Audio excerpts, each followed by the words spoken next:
Remember that part of my testimony where I said if when I figured out I should be forgiving people?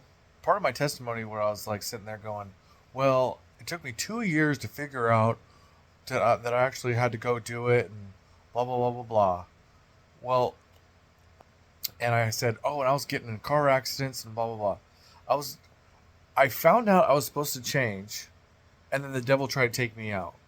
I don't know if I put an explanation point on this, but once you hear this message, the devil's going to try to get you to ruin your life, to be to try to take you out physically, mentally, emotionally.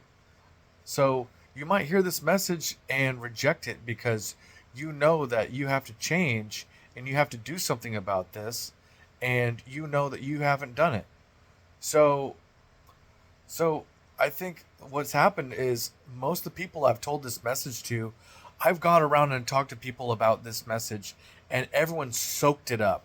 Every single person I've gone in person, trust me, I've gone in person and I've talked anybody I've interacted. It's almost like 98% of all the people I've interacted with in the last year has got to hear this message. I've dropped a subtle like, oh, let's go to church. I'm going to tell you my testimony. Hey, let me give you $15. Let me buy 15 minutes of your time. Blah blah blah. I've talked to as many people as I possibly can and try to get them on the program. Okay, everybody I've talked to, everyone is all ears. The problem is, and they think they say, "Wow, that's so amazing." The problem is, once I leave, the devil comes in and tries to tell them how much their life is. You know what I mean? Oh no, you don't deserve this. Look at you. Your sin is gonna hold you back. Look at all these sins you know. Oh, we could do it later. He starts in your ear. That's the problem, because I've seen a lot of people that hear this message and then flip and turn the other way, and it's worse. Worse. Your life is worse now.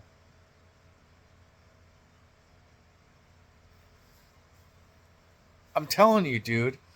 I'm telling you, dude. I've been there.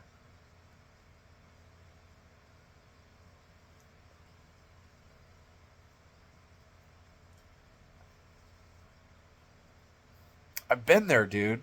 I've been there when you know the right answer. You're supposed to do it the right this you when you figure it out. This is the way. This is the way home. And then the devil starts talking in your ear that you reject it or you just haven't gone and done it. You just haven't gone and done it yet. The devil's in your ear saying, "Hey, you don't need to do anything to get to heaven. Jesus did everything for you. Trust me, been a Christian 30 years. If you're under a curse, you're under a curse. Faith without works is dead." That's not how Christianity works. If we weren't supposed to do anything, what are we supposed to do? I'm not supposed to pray.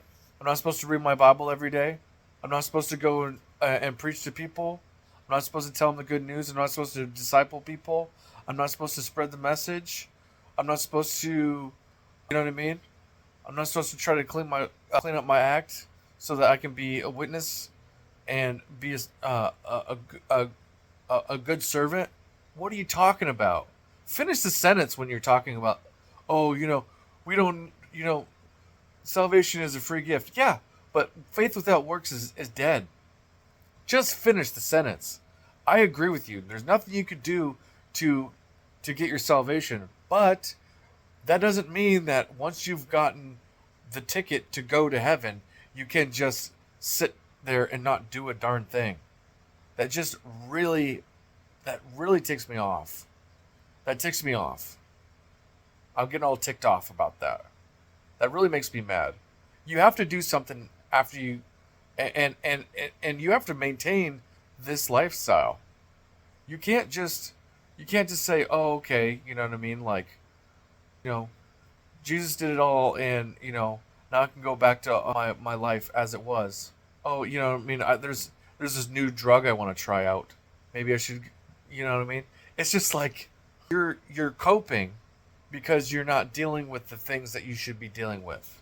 And if you overcome that fear, you're gonna survive with God's grace. He's gonna help you. It's just like I don't know what I'm that's what I'm saying. Like I've talked to so many people, and I've gotten them to hear my message, and then as soon as they hear the message, it's like they they don't want to do the work. It's like it's like it's weird because it's like everyone expects Christianity to be like this do nothing type of thing. You're not supposed to do anything. It's like, where did this come from?